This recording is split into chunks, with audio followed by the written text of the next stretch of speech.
Tonight we return back to the book of 1 Corinthians. We'll be finishing chapter 1.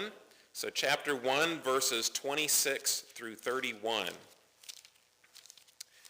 As we turn there in this scripture passage, we're reminded that all around us we are told different ways or different means by which we might gain wisdom.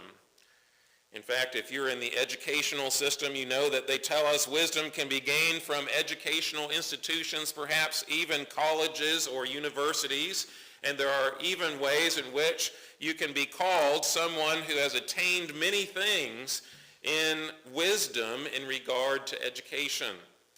Perhaps also you might find in the field of medicine or in the field of business, ways in which you see the wisdom of the world by those who have gained much wisdom, either common sense style or else by experience or philosophy of some type or another. The world celebrates wisdom, and those who rise up through its ranks we often consider somewhat important or more important than others.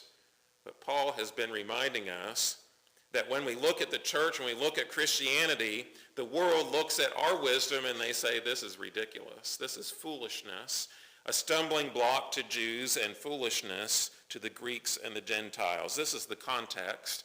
We return to this chapter in verse 26, beginning with our calling and our background. Hear what Paul writes. For consider your calling, brothers.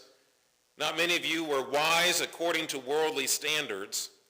Not many were powerful, not many were of noble birth. But God chose what is foolish in the world to shame the wise. God chose what is weak in the world